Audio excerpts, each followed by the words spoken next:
নমস্কার বন্ধুরা, টুসির রান্নাঘরে আপনাদের সবাইকে স্বাগত। আজকে নিয়ে এসেছি খুব সহজ একটি রেসিপি, মাছের ঝালের রেসিপি। যখন মনে হয় আমরা একই রকম মাছের ঝাল খেয়ে খেয়ে বিরক্ত বোধ হচ্ছি, তখন কিন্তু এইভাবে বন্ধুরা মাছের ঝালের রেসিপি করে দেখতে পারেন। এর স্বাদ হয় কিন্তু একদম অন্যরকম। এখানে আমি নিয়েছি কাতলা মাছ, ছোটো ছোটো টুকরো করে খুব ভালোভাবে জল দিয়ে ধুয়ে নিয়েছি। এর মধ্যে দিয়ে দিলাম হাফ চামচ সর্ষের তেল, পরিমাণ মতো লবণ, হাফ চামচ মতো দিলাম হলুদ বাটা, আর একটা পাতিলেবু, অর্ধেকটা আমি পাতিলেবুর রস আমি এর মধ্যে দিয়ে দিলাম। মাপ হিসাবে 1 চামচ পাতিলেবুর রস। এটাকে খুব ভালোভাবে মাখিয়ে রেখে দেবো 15 মিনিটের জন্য। আপনারা চাইলে এর মধ্যে একটু গোলমরিচের গুঁড়োও দিতে পারেন। যাই হোক, এটাকে খুব ভালোভাবে মাখিয়ে রেখে দিলাম। এদিকে গ্যাস জ্বালে একটা কড়াই বসিয়ে দিয়েছি। কড়াইয়ের মধ্যে দিয়ে দিয়েছিলাম বেশ কিছুটা পরিমাণে সর্ষের তেল।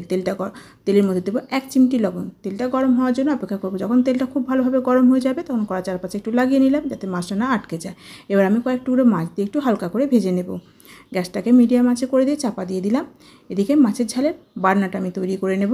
একটা বাটি নিয়েছি, বাটির মধ্যে দিলাম 1.5 চামচ পোস্ত, 1.5 চামচ সাদা সর্ষে, 3টে গোটা কাজু, 3টে কাঁচা লঙ্কা দিলাম। এই রেসিপিটি কিন্তু পুরো কাঁচা লঙ্কার ঝালে হবে, সেই অনুযায়ী কিন্তু আপনারা কাঁচা লঙ্কা দেবেন। আর দিলাম 1 চিমটি লবণ দিয়ে এটা শিলে খুব ভালোভাবে মিহি করে বেটে নেব। এদিকে মাছের এক পিঠটা একটু হালকা করে ভাজা হয়ে গেছে, এটা খুন্তি দিয়ে উল্টে দিলাম অপর পিঠটা এরকম হালকা করে ভেজে নেওয়ার জন্য। তারপর আমি বাটনাটা কিন্তু বেটে নেব। মাছটা ভাজতে ভাজতে আমি বাটনাটা বেটে নেব। ঠিক এটাকেও একইভাবে চাপা দিয়ে দিলাম, এক পিঠটা একটু হালকা করে ভাজা হওয়ার জন্য। যে মাছের আরেক পিঠটা ভাজা হয়ে গেছে, এটা একটা জায়গার মধ্যে আমি তুলে নেব। আর বাকি যে মাছগুলো আছে সেই মাছগুলো আমি ভেজে নেব। যে তেলটা রয়েছে ওই তেলের মধ্যেই দেবো আমি একটা ছোটো সাইজের কুচিয়ে নেওয়া পেঁয়াজ। খুব বেশি পেঁয়াজ দেওয়ার দরকার নেই, একটা ছোটো সাইজের পেঁয়াজ আমি এখানে কুচিয়ে নিয়েছিলাম, সেটা দিয়ে দিলাম। পেঁয়াজটাকে একটু হালকা করে ভেজে নেব, লাল লাল করে। পেঁয়াজটা ভাজার সময় তেলটা একটু কম ছিল, তাই আমি আরেকটু 1 চামচ মতো সর্ষের তেল দিয়েছিলাম। পেঁয়াজটা লাল লাল করে ভাজা হয়ে গেছে। এর মধ্যে আমি দিয়ে দিলাম 1 চামচের 4 ভাগের 1 ভাগ হলুদ বাটা, কিছুটা ধনে পাতার কুচি, আর দিলাম স্বাদ অনুযায়ী লবণ। দিয়ে কয়েক সেকেন্ড নাড়াচাড়া করে নিলাম। এবার যে সর্ষে, পোস্ত, কাজু বাদাম বেটে রেখেছিলাম কাঁচা লঙ্কা দিয়ে, সেটাও দিয়ে দিলাম। আর দিয়ে দেবো এর সাথে একই সাথে দিয়ে দেবো টক দই। 4 চামচ টক দই খুব ভালোভাবে ফেটিয়ে নিয়েছিলাম, সেটা দিয়ে দিলাম। এটা কিন্তু কোনো রকম ভাজবো না, সঙ্গে সঙ্গে আমি দিয়ে দিলাম জল দিয়ে এবার খুব ভালোভাবে মিশিয়ে দিলাম মশলাটাকে জলের মধ্যে, যাতে টক দইটা না কেটে যায়।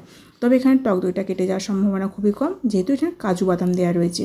এবার ঝোলটা ফুটে ওঠার জন্য অপেক্ষা করবে। এই সময় আমি দিয়ে দিলাম হাফ চামচ মতো মিজরির গুঁড়ো। আমি এখানে একটা মিজরির ডালা দিয়েছি, আপনারা চাইলে আখের গুড় কিংবা চিনি দিতে পারেন। এবার ঝোলটা খুব ভালোভাবে 3 থেকে 4 মিনিট সময় ধরে ফুটে উঠেছিল। তারপর আমি এর মধ্যে দিয়ে দিলাম ভেজে রাখা মাছটাকে দিয়ে 4 থেকে 5 মিনিট আমি গ্যাসটাকে লো ফ্লেমে দিয়ে চাপা দিয়ে দেবো, যাতে মাছের মধ্যে সমস্ত মশলাটা খুব ভালোভাবে ঢুকে যায় আর মাছটাও একটু নরম হয়ে যায়, ঝোলটা একটু ঘন হয়ে যায়। এবার ঢাকনাটা খুলে দেখে নিচ্ছি মাছের মধ্যে লবণ মিষ্টিটা ঠিকঠাক আছে কিনা। মাছের মধ্যে লবণ মিষ্টিটা ঠিকঠাক আছে। এবার গ্যাসটাকে বন্ধ করে দিয়ে একটা জায়গার মধ্যে আমি নামিয়ে নেব।